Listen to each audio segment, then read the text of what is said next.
Saludos, queridos estudiantes. Soy el pastor Joel Agüero y para mí es un placer y un honor poder compartir con ustedes la clase de hoy. En esta ocasión vamos a tratar el tema de la disciplina en la iglesia local. Y este tema lo vamos a desarrollar de la siguiente manera. Primero vamos a estar tratando acerca de la base bíblica para la disciplina. Luego vamos a ver la importancia de la disciplina. Luego estaremos viendo las causas de la disciplina en la iglesia y también veremos el procedimiento de la disciplina bíblica, las consecuencias de la disciplina y por último, la actitud correcta para la disciplina. En primer lugar, vamos a ver la base bíblica para la disciplina en la iglesia local. Y le voy a pedir que me acompañen al libro de Mateo, capítulo 18, y los versículos 15 al 17. Mateo 18, 15 al 17. Aquí vemos que Jesús establece en los evangelios lo que es la disciplina bíblica. Pero vamos a leer esta porción de las Escrituras. Dice la palabra del Señor: por tanto, si tu hermano peca contra ti, ve y repréndele estando tú y él solos. Si te oyere, has ganado a tu hermano. Mas si no te oyere, toma aún contigo a uno o a dos, para que en boca de dos o tres testigos conste toda palabra. Si no los oyere a ellos, dilo a la iglesia, y si no oyere a la iglesia, tenle por gentil y publicano. Jesús es el primero en mencionar la disciplina en la Biblia. Y es interesante que Él lo hace a sus discípulos mucho antes de ir a la cruz y mucho antes de que existiera la iglesia. Y esto nos muestra que la disciplina siempre estuvo dentro de los planes de Dios, dentro del diseño del Señor para su iglesia. De que no es un asunto que los hombres hemos inventado a través del tiempo, sino que va desde la concepción del Señor acerca de cómo su iglesia debía manejarse. Y vemos aquí entonces la primera base bíblica para la disciplina en la iglesia es que el Señor Jesucristo mismo es la que la establece. Si vamos más adelante en el libro de Hechos, cuando la iglesia comienza allá en Jerusalén, esa primera iglesia cristiana, encontramos una ocasión en el libro de Hechos, capítulo 5, donde se nos menciona la historia de Ananías y Zafira. En Hechos capítulo 5, versículo 1, leemos: pero cierto hombre llamado Ananías, con Zafira su mujer, vendió una heredad y sustrajo del precio, sabiéndolo también su mujer, y trayendo solo una parte, la puso a los pies de los apóstoles. Y dijo Pedro: Ananías, ¿por qué llenó Satanás tu corazón para que mintieses al Espíritu Santo y sustrajeses del precio de la heredad, reteniéndola? ¿No se te quedaba a ti y vendida? ¿No estaba en tu poder? ¿Por qué pusiste esto en tu corazón? No has mentido a los hombres, sino a Dios. Al oír Ananías estas palabras, cayó y expiró, y vino un gran temor sobre todos los que lo oyeron. Y levantándose los jóvenes, lo envolvieron, y sacándolo, lo sepultaron. Pasado un lapso como de 3 horas, sucedió que entró su mujer, no sabiendo lo que había acontecido. Entonces Pedro le dijo: dime, ¿vendisteis en tanto la heredad? Y ella dijo: sí, en tanto. Pero él le dijo: ¿por qué conveniste en tentar al Espíritu Santo del Señor? He aquí a la puerta los pies de los que han sepultado a tu marido, y te sacarán a ti. Y al instante ella cayó a los pies de él y expiró. Y cuando entraron los jóvenes, la hallaron muerta y la sacaron y la sepultaron junto a su marido. Y vino gran temor sobre toda la iglesia y sobre todos los que oyeron estas cosas. Claramente vemos aquí que esta pareja de esposos pues mintió no solamente a la iglesia, sino, como dice la Escritura, al Espíritu Santo, a Dios mismo.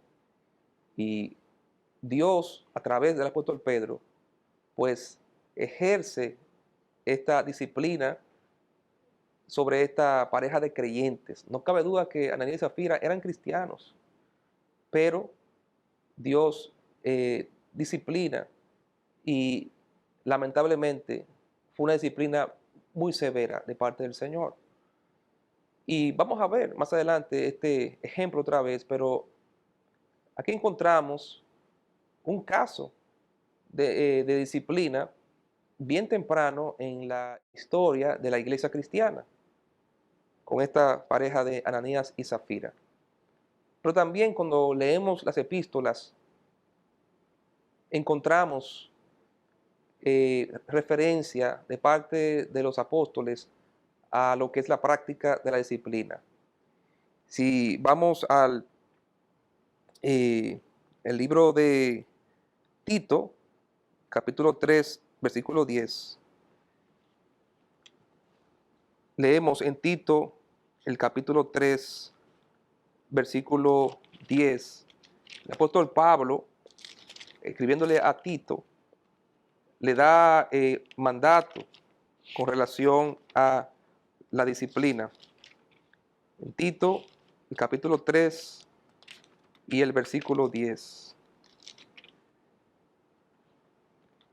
Dice, al hombre que cause divisiones, después de una y otra amonestación, deséchalo, sabiendo que el tal se ha pervertido y peca, y está condenado por su propio juicio.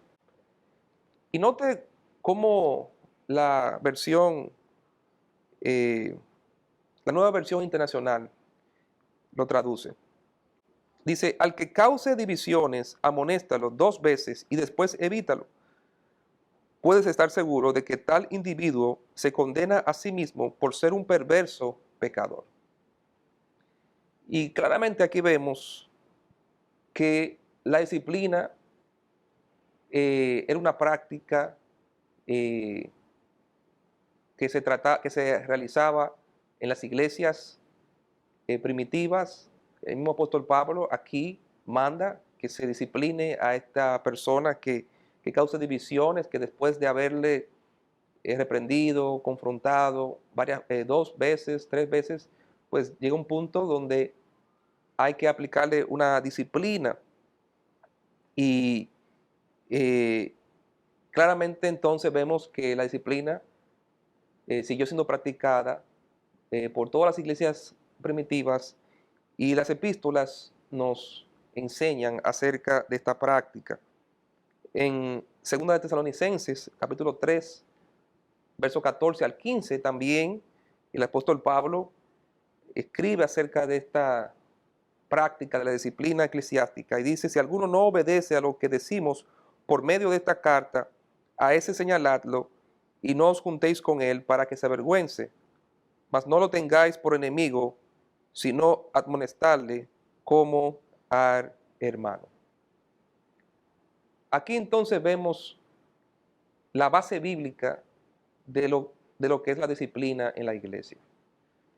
Ahora, el tema de la disciplina para muchos es un tema difícil de tratar porque quizás trae malos recuerdos, quizás usted mismo fue en algún momento disciplinado en su iglesia o quizás no usted, pero sí usted fue testigo de la disciplina de otra persona, de otro creyente, de la experiencia que otro creyente tuvo y quizás no fue de la manera más correcta o favorable como debió haberse hecho. Y por eso es un tema importante que se trate, no solamente en la iglesia, sino también en este escenario, en un seminario, para aquellos creyentes que se están preparando para servir a Dios. Es importante tratar este tema y estudiarlo a la luz de las Escrituras. Primero para que veamos, como ya hemos visto hasta ahora, que hay una base bíblica para esto y vamos a ver que hay una razón bíblica para aplicar la disciplina en la iglesia local. Y eso nos lleva entonces a hablar acerca de la importancia que tiene la disciplina. no podemos menospreciar la disciplina. Hay pastores que por malas experiencias han decidido en sus iglesias no ejercer disciplina y no encontramos eh, práctica alguna de la disciplina en esas iglesias porque, repito, muchas veces el mismo pastor, pues por malas experiencias, no decide no aplicarla del todo. eh, y otros también, ¿verdad? Tiene una idea incorrecta de lo que es la disciplina. Pero tenemos que ir siempre a las escrituras, a la Biblia, porque ahí encontramos cuál es la razón por la que el Señor Jesucristo estableció la disciplina en la iglesia. Y la primera razón la encontramos en Hebreos capítulo 12. De hecho, la mayoría de las razones la encontramos en en Hebreos 12, 5 al 9, cuando el Señor habla acerca de que Él disciplina al hijo que recibe. Aquel que recibe por hijo, el Señor lo disciplina. Y el Señor nos da aquí en Hebreos capítulo 12 varias razones por las que es importante la disciplina en la iglesia. Hebreos capítulo 12, versículo 5. Dice, y habéis ya olvidado la exhortación que como a hijos se os dirige diciendo, hijo mío, no menosprecies la disciplina del Señor, ni desmayes cuando eres reprendido por él, porque el Señor al que ama disciplina y azota a todo el que recibe por hijo. Si soportáis la disciplina, Dios os trata como a hijos, porque ¿qué hijo es aquel a quien el Padre no disciplina? Pero si se os deja sin disciplina, de la cual todos han sido participantes, entonces sois bastardos y no hijos. Por otra parte, tuvimos a nuestros padres terrenales que nos disciplinaban y los venerábamos. ¿Por qué no obedeceremos mucho mejor al Padre de los Espíritus y viviremos? En primer lugar, la disciplina es importante en la iglesia porque es una muestra del amor y de la autoridad de Dios sobre aquellos que somos sus hijos y que pertenecemos a su familia. Es una muestra de amor. La Biblia habla acerca de la responsabilidad de los padres de disciplinar a sus hijos. El padre que ama, disciplina a sus hijos. Y la disciplina es una muestra de amor. Obviamente, estamos en contra de todo tipo de disciplina que sea excesiva o disciplina que dañe físicamente o traiga algún tipo de daño o trauma. La disciplina debe practicarse, cuando hablamos de la disciplina hacia los hijos, debe practicarse con amor, con firmeza, pero con amor y con respeto de su hijo. Pero la disciplina es una muestra de amor. Ese es el motivo principal por la que el Señor nos enseña a disciplinar, porque es mostrándole amor a aquella persona que amamos, en el caso de los padres, sobre los hijos. Y recuerde que Dios utiliza eh, la metáfora de familia para describir qué tipo de relación Él quiere desarrollar con los cristianos en la iglesia, qué tipo de relación los creyentes debemos desarrollar unos con otros. Y es una relación de familia. La iglesia es la familia de Dios, dice Efesios capítulo 2. Es la familia de Dios. Y igual como se maneja una familia, también Dios, el Señor, maneja su iglesia. Y Dios se muestra, se revela como un padre que nos ama y nos recibe en su familia, que es su iglesia. Y como todo buen padre responsable, hay momentos en que él debe corregir a sus hijos, que él debe disciplinar a sus hijos para que no vuelvan a hacer lo incorrecto, para que aprendan, para que cambien, para que crezcan Y de igual manera, cuando usted y yo somos salvos, venimos a Cristo, somos comparados en la Biblia como a un recién nacido. Y vamos creciendo en la medida que nos vamos alimentando de la leche espiritual no adulterada, que es la palabra de Dios. Y en nuestro crecimiento espiritual vamos a cometer errores, vamos a equivocarnos. Y Dios ha puesto en la iglesia autoridades de parte de Dios que están ahí para velar por nuestras almas, como son los pastores, y ellos, ¿verdad?, tienen la responsabilidad de corregir al creyente de parte de Dios y de aplicar la disciplina.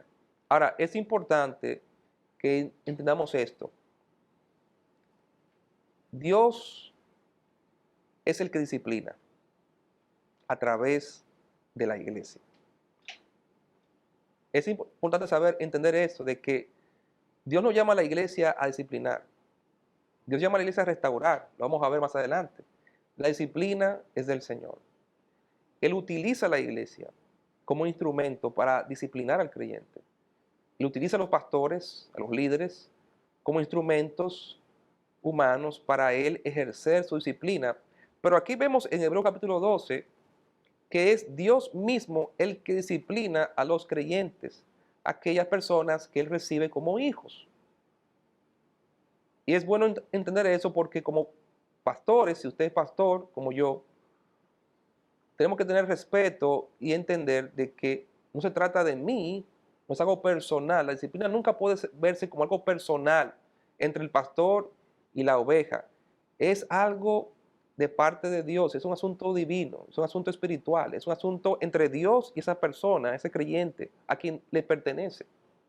O sea, ese creyente no le pertenece al pastor, ese creyente no le pertenece a la iglesia, ese cristiano le pertenece al Señor. Dios es su Padre, Dios es su Señor y Dios es responsable de disciplinar a sus hijos, pero repito, Él utiliza a la iglesia y a los líderes espirituales para, como instrumentos para Él disciplinar a sus hijos. Pero tenemos que entender eso, de que la disciplina es una muestra del amor de Dios hacia los creyentes que son sus hijos. Es parte de la autoridad de Dios. Un cristiano es una persona que ha puesto su vida bajo la autoridad de Dios.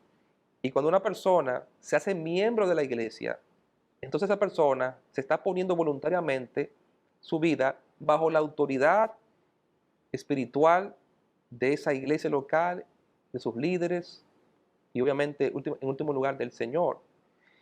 Y por eso, en el caso nuestro, en nuestra iglesia local, cuando una persona, un creyente, se quiere hacer miembro, pues le explicamos claramente antes de hacerse miembro la responsabilidad que él tiene como creyente, como miembro, que va a tener, y a lo que él se compromete.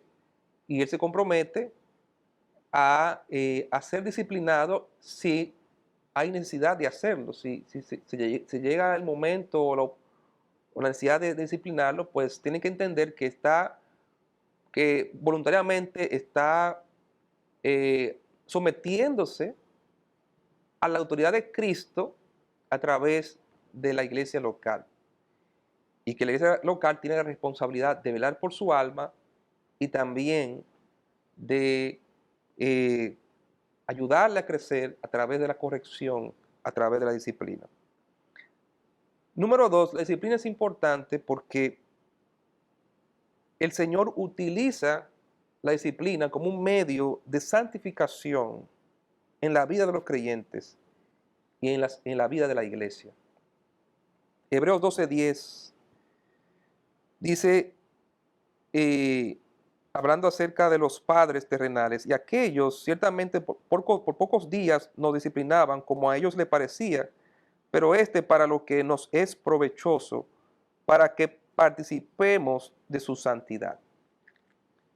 La disciplina es importante porque es un medio de santificación. Primero es un medio de gracia, es un medio de amor de parte de Dios hacia nosotros sus hijos, pero también es un medio de santificación.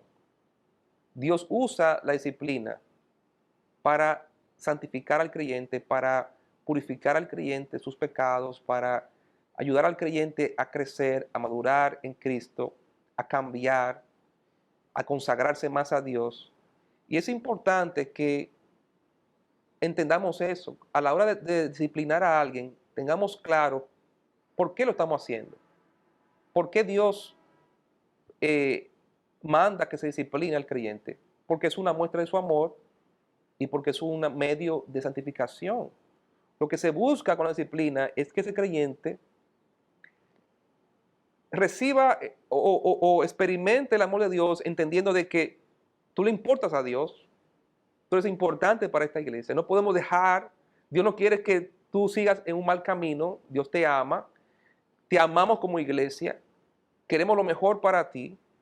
Y número dos, no veas esto como un castigo, sino como una oportunidad para crecer espiritualmente, para ser más como Cristo, para cambiar, como algo que Dios va a utilizar en tu vida, o lo ha permitido en tu vida, para ayudarte a ser más santo y más consagrado para Dios. O sea, la disciplina no debe ser vista como meramente un castigo, sino como una oportunidad para ese creyente ser más como Cristo, para ese creyente poder crecer, cambiar y corregir áreas en su vida que quizás de otra manera no lo pueda hacer. Por eso es importante la disciplina, porque es un medio de santificación. Dios quiere que participemos en su santidad y por eso Él nos disciplina. Número tres, la disciplina sirve para mantener el orden y el buen funcionamiento de la iglesia. Hebreos 12:11 dice, es verdad que ninguna disciplina al presente parece ser causa de gozo, sino de tristeza, pero después da fruto apacible de justicia a los que en ella han sido ejercitados. Ninguna disciplina es placentera. A ningún pastor que ama a sus ovejas le gusta tener que aplicar disciplina a algún cristiano. Es un momento, aún para nosotros como padres, aquellos que tenemos hijos, ninguna disciplina es placentera ni para los padres ni para los hijos. Para nadie es placentera la disciplina. Es un momento que uno quisiera evitar o que uno no quisiera nunca tener que pasar por eso. Pero lamentablemente, por causa del pecado, es necesario, como ya hemos visto, y si amamos a nuestros hijos y si amamos a ese creyente, tenemos que disciplinar, tenemos que corregir, tenemos que confrontar el pecado. Y claramente la Biblia así lo reconoce, no ninguna disciplina es placentera, sino que al contrario, es un momento difícil, es un momento triste, ¿verdad? Es doloroso muchas veces esos momentos de disciplina, pero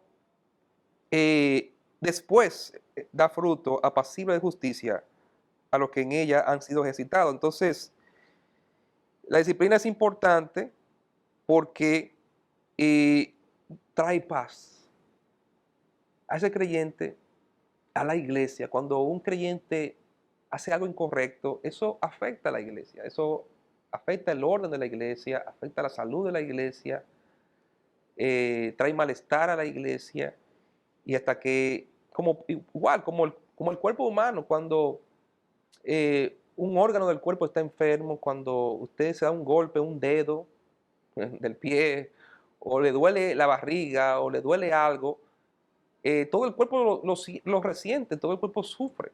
Y hasta que ese órgano, esa parte de nuestro cuerpo no sea sanada, curada, no nos vamos a estar bien, no vamos a estar bien. Así me pasa con la iglesia, hasta que ese creyente que está mal no sea sanado, restaurado, pues la iglesia no va a volver a estar en paz y estar en orden. Entonces es importante que entendamos que la disciplina ayuda a mantener el orden, la salud espiritual de la iglesia, la santidad en la iglesia y el buen funcionamiento de la iglesia.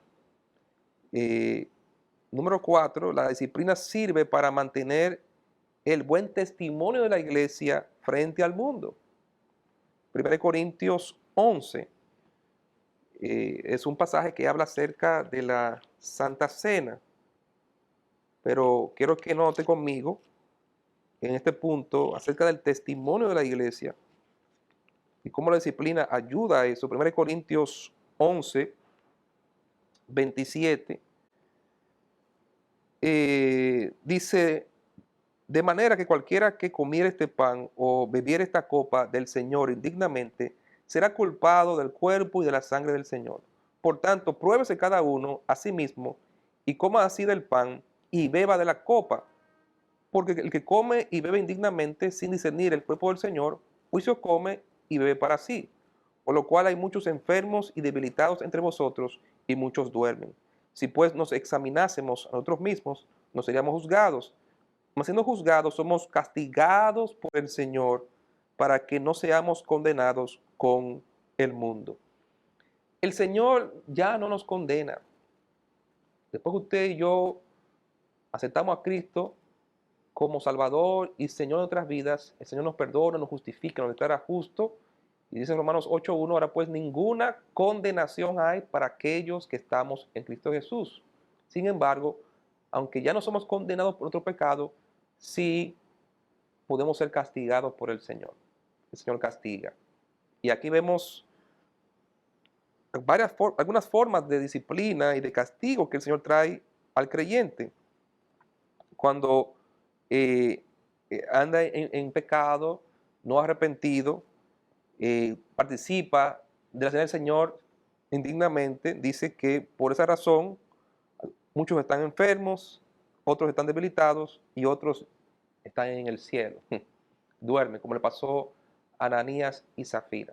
Pero interesante, recuerde que la disciplina es del Señor. El Señor usa la iglesia, usa a los líderes, pero Él es el que disciplina. Y por eso tenemos que ser sabios cuando veamos la parte del procedimiento y de la aplicación de la disciplina, de no tomar o usurpar el lugar de Dios. Que no se trata de algo personal, es Dios que está disciplinando a esa persona a través de nosotros y queremos que sea Dios el que discipline y también restaure a ese creyente. Pero la disciplina ayuda a mantener el testimonio de la iglesia frente al mundo porque dice ahí que el Señor nos disciplina para que no seamos condenados con el mundo. O sea, el Señor está pensando en el testimonio de su iglesia frente al mundo, frente a los incrédulos, y por eso es importante para Dios disciplinar al creyente cuando es necesario para mantener el buen testimonio de la iglesia. ¿Y cuántas veces yo he oído de creyentes que andan en desorden, que andan mal y, y no son disciplinados, nadie les confronta y eso trae calumnia al nombre del Señor, a la iglesia que pertenece, trae un desprestigio a esa iglesia y dice, no, pero esa iglesia es un desorden, esa iglesia, los pastores, ahí todo el mundo hace lo que le parece y eso trae mal testimonio a esa iglesia local, trae mal testimonio al nombre de Cristo. Gente incrédula comienza a criticar esa iglesia. Yo he estado en lugares, sectores donde la gente del sector no quiere ir a una iglesia X. Me he invitado a predicar, yo he ido con grupos de evangelismo y le digo, mire, yo vengo de tal iglesia, pero estamos ayudando a esta iglesia aquí local. De esa iglesia, no, ni me hable de esa iglesia. Yo, no, a esa iglesia, una muchacha que cristiana, pero ahí hizo tal cosa mala y nadie le hizo nada, son unos hipócritas. Y eso afecta que incrédulos vengan a Cristo, afecta el testimonio de esa iglesia en esa comunidad y eso obviamente Dios no desea eso. Número 4, la disciplina en la iglesia es importante porque es correctiva, pero también preventiva. Y ya leímos en Hechos 5:11, cuando hablábamos acerca de la historia de Ananías y Zafira, 2 veces se menciona el efecto que eso trajo en la iglesia, cuando la iglesia se enteró de lo que Ananías y Zafira hicieron y lo que el Señor hizo con ellos, de la disciplina que el Señor le dio a ellos, pues eso trajo un efecto positivo en la iglesia. Dice versículo 5, Hechos 5:5, y vino un gran temor sobre todos los que lo oyeron. Y el versículo 11 también dice, Y vino gran temor sobre toda la iglesia y sobre todos los que oyeron estas cosas. O sea, eso corrige al pecador, pero también previene que otros sigan ese ejemplo y teman, porque hay orden, hay disciplina, y tú no quieres, ¿verdad?, ser disciplinado. Entonces eso refrena a los demás miembros de la iglesia de no seguir ese mismo ejemplo de esa persona y de no hacer lo mismo. Entonces, esa es la importancia de la disciplina en la iglesia. Vamos a pasar ahora a las causas que llevan a una disciplina. Bíblicamente, vemos hoy día, usted va a encontrar iglesias que por cualquier cosa hay disciplina. Por cualquier cosa, no trajo la Biblia, está en disciplina. No llega tarde, está en disciplina. O sea, por cualquier cosa le aplican disciplina a la gente y obviamente no son razones bíblicas para hacerlo. La disciplina tiene su lugar y hay razones específicas en la Biblia que llevan a una disciplina. La primera razón o causa de disciplina en la iglesia es personas que siembran división entre los hermanos de la iglesia. Esa es la primera causa que vemos en la Biblia de disciplina. Romanos 16:17 dice: mas os ruego, hermanos, que os fijéis en los que causan divisiones y tropiezos en contra de la doctrina que vosotros habéis aprendido y que os apartéis de ellos. O sea, los líderes espirituales, los pastores, los diáconos, Dios nos llama a estar pendientes de creyentes que por alguna razón se levantan en la iglesia y causan división. Inmediatamente usted ve como líder a un creyente causando división, pues ya obviamente hay que confrontar a ese creyente, hay que llamarlo a capítulo, hay que chequear a ver qué es lo que está pasando ahí en el corazón de esa persona y por qué esa persona está causando o sembrando división en la iglesia. Tito 3:10 dice: al hombre que causa divisiones después de una y otra amonestación, deséchalo. De manera que es clara la escritura de que una persona que causa división en la iglesia está sujeta a disciplina. Número 2, personas que cometan actos inmorales que corrompan la iglesia, también es causa de disciplina. En 1 Corintios 5:6-11 dice: os he escrito por carta que no os juntéis con los fornicarios, no absolutamente con los fornicarios de este mundo, o con los avaros, o con los ladrones, o con los idólatras, pues en tal caso sería necesario salir del mundo. Más bien os escribí que no os juntéis con ninguno que llamándose hermano fuere fornicario, o avaro, o idólatra, o maldiciente, o borracho, o ladrón, con el tal ni aun comáis. Es decir, alguna persona en la iglesia que ande en fornicación, que haya cometido un acto de fornicación, que esté, ¿verdad?, en avaricia, es decir, que está haciendo cosas incorrectas por dinero, para que está teniendo ganancias mal habidas de manera corrupta, eso también está mal. Obviamente eso hay que llamarlo a capítulo, como decimos, hay que corregir eso. Una persona que está en idolatría, ¿verdad? Ya obviamente no tenemos las imágenes como antes, aunque sí todavía encontramos personas que, aun siendo cristianas, tienen imagen en su casa. Pero bueno, aquí la idolatría se puede manifestar de muchas maneras.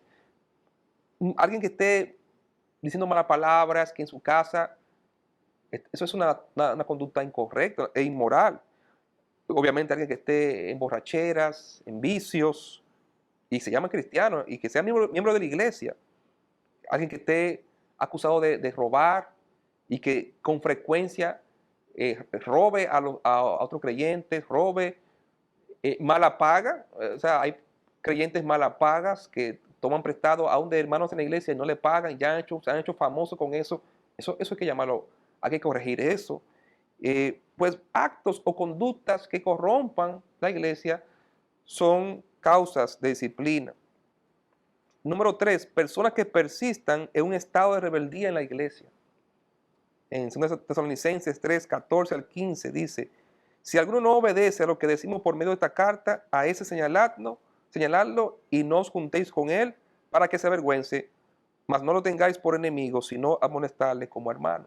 O sea, personas que abiertamente se rebelan contra los pastores, contra la autoridad de la iglesia, pues obviamente hay que corregir eso, hay que llamarlos y confrontar eso. Número 4, personas que enseñen o prediquen una falsa doctrina en la iglesia también deben ser amonestados. En 1 Timoteo 1:20 habla de Himeneo y Alejandro. Dice el apóstol Pablo, a quienes entregué a Satanás para que aprendan a no blasfemar. En 2 Timoteo 2:17, y su palabra carcomerá como gangrena, de los cuales son Himeneo y Fileto. La importancia de confrontar estos pecados es porque, como dice aquí la palabra de Dios, son como gangrena. ¿Y qué es la gangrena? La gangrena empieza en una parte del cuerpo y se come todo el cuerpo, o sea, se multiplica y afecta a todo el cuerpo. Entonces, si usted, como líder de una iglesia local, si usted como iglesia no confronta el pecado, pues usted va a ver cómo ese pecado se va a multiplicar en la iglesia y va a afectar a toda la iglesia. ¿Cuál debe ser el procedimiento bíblico de la disciplina? Esto es importante, que usted tenga este conocimiento bíblico. Número 1, Mateo 18:15 nos da el procedimiento, los paso por paso. El Señor Jesucristo claramente desde el principio estableció cuáles son los pasos que hay que dar como iglesia en caso de disciplina. No vamos a ir a Mateo por causa del tiempo, pero se lo voy a mencionar. Número 1, la reprensión inicial debe ser personal. La reprensión inicial debe ser en privado y de manera personal.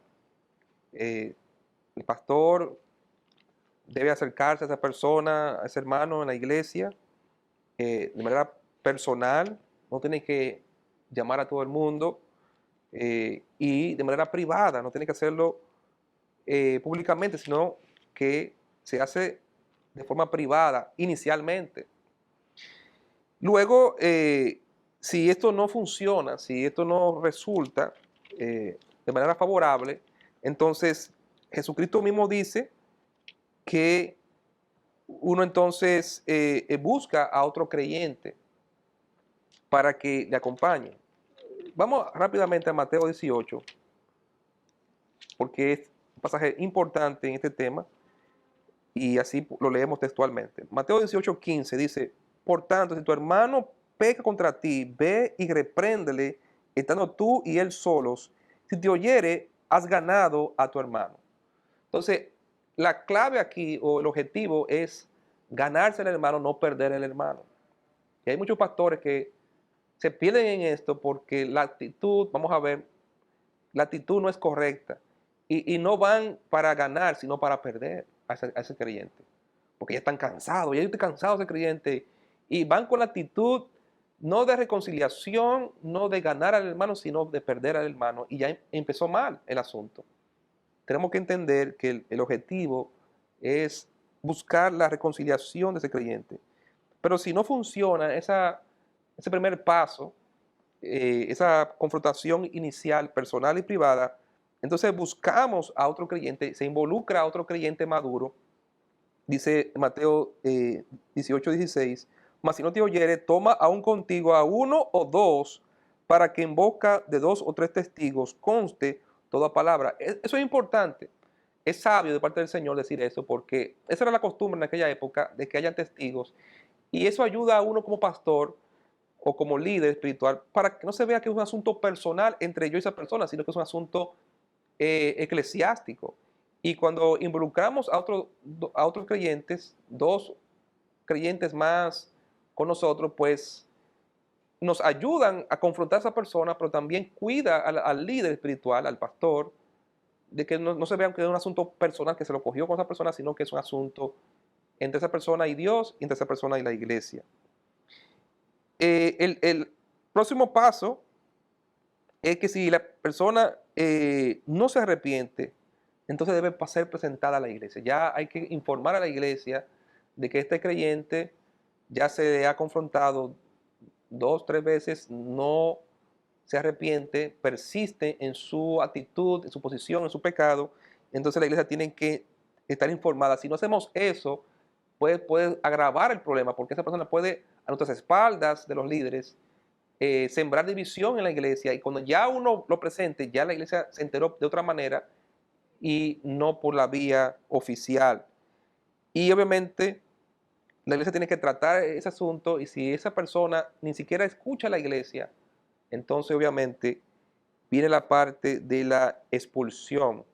Dice Jesucristo, verso 17, si no los oyere a ellos, dilo a la iglesia, y si no oye la iglesia, tenle por gentil y publicano. Entonces prácticamente esa persona no es creyente, expúlsalo de la iglesia. Ahora es importante saber esto, que solamente la iglesia como cuerpo tiene la facultad y la autoridad para expulsar a alguien de la misma iglesia. O sea, ningún individuo, sea pastor, diácono, tiene la autoridad de expulsar a nadie de la iglesia. Solamente la iglesia, en una asamblea, tiene la facultad, la autoridad dada por el Señor de hacer eso.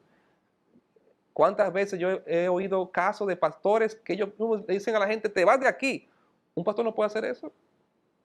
Un pastor no tiene la autoridad, ni ningún líder tiene la autoridad de expulsar a nadie de la iglesia. Solamente la iglesia reunida como cuerpo puede votar y tomar esa decisión. Por eso no es una decisión unilateral que alguien puede tomar. Ese es el procedimiento bíblico de la disciplina.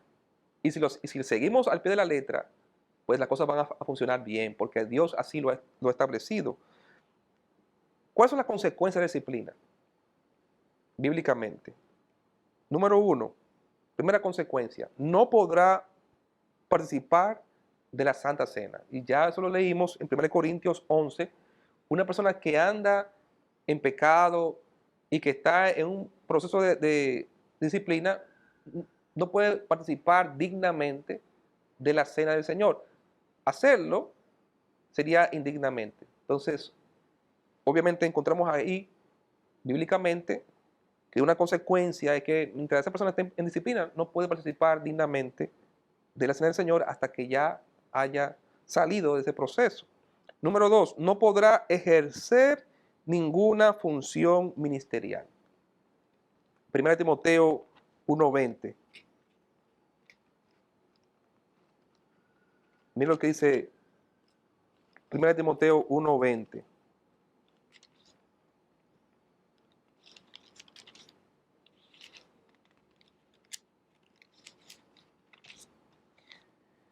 Dice,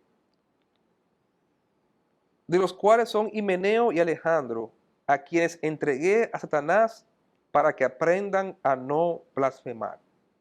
Es posible, puede ser una especulación, pero es posible que estos dos hombres, por lo que dice Pablo, eran hombres que tenían algún tipo de función en la iglesia o ejercían algún tipo de ministerio de enseñanza en la iglesia. Y Pablo incluso habla de taparle la boca. O sea, estamos hablando de que son personas que no se les puede permitir, mientras están en ese proceso de disciplina, ejercer alguna función ministerial porque van a dañar a otros. Entonces, mientras esté esa persona en disciplina, tiene que cesar de toda función ministerial. Número 3, va a perder la comunión con otro creyente. Eso es una causa natural. No es que la iglesia provoca eso, sino que la disciplina misma, pues, es el mismo pecado que esa persona ha hecho, pues va a traer algún tipo de distanciamiento de creyentes hasta que esa persona sea restaurada y esté otra vez caminando como debe caminar, pues eso va a afectar su relación. Ahora, déjeme decir una cosa. Yo no creo para nada que una iglesia se debe tener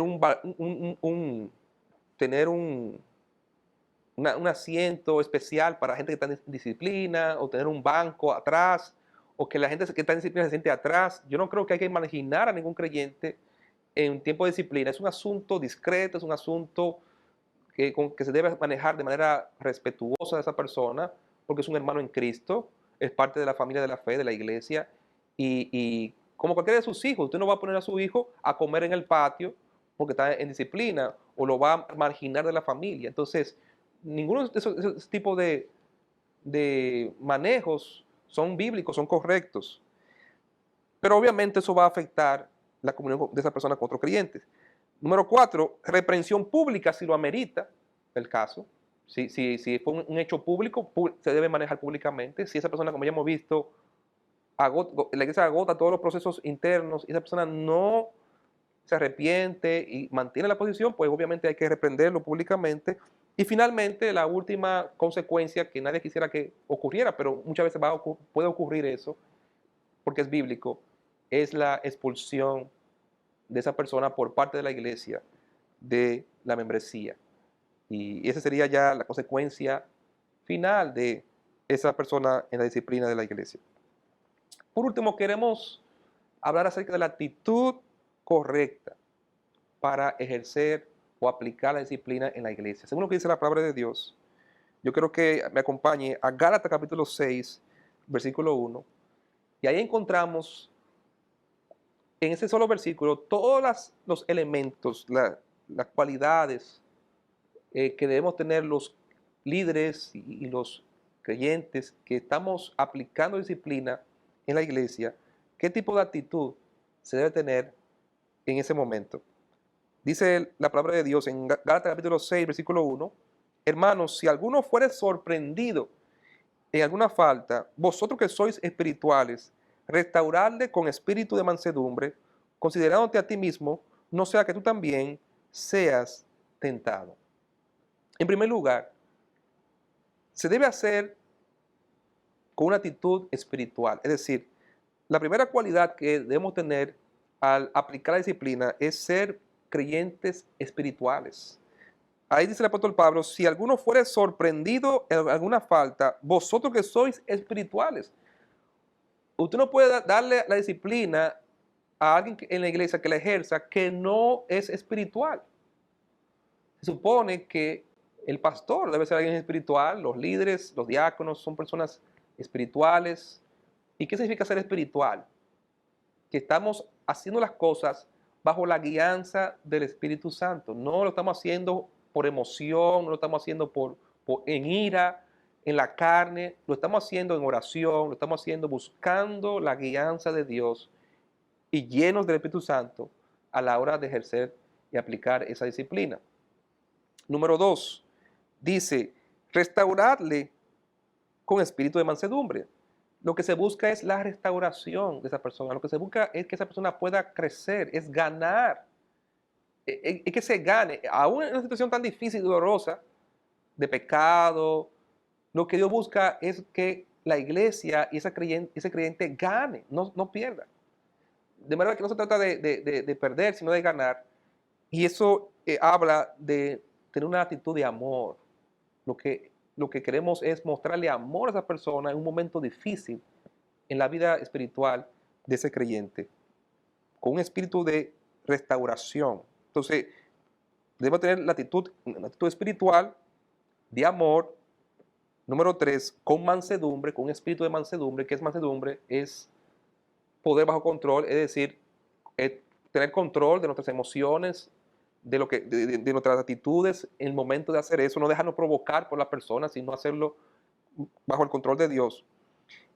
Con madurez, dice, considerándote a ti mismo.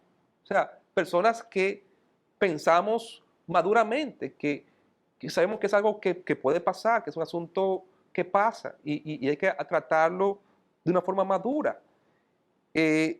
Y también, por último, con compasión. No sea que tú también seas tentado. Y compasión es ponerse en el lugar de esa persona y reconocer que lo que le pasó a esa persona nos puede también pasar a nosotros o a otra persona en la iglesia y que no va a ser quizá la última vez que eso pase. Tenemos que ser compasivos a la hora de aplicar la disciplina. Hermanos, si hacemos esto como la Biblia lo manda, no tiene por qué ser algo traumático ni para la iglesia, ni para ese creyente. Y al final la iglesia y ese creyente van a ganar y también la causa de Cristo. Esperamos que esta clase acerca de la disciplina en la iglesia, pues sea de provecho a cada uno de ustedes. Señor le bendiga.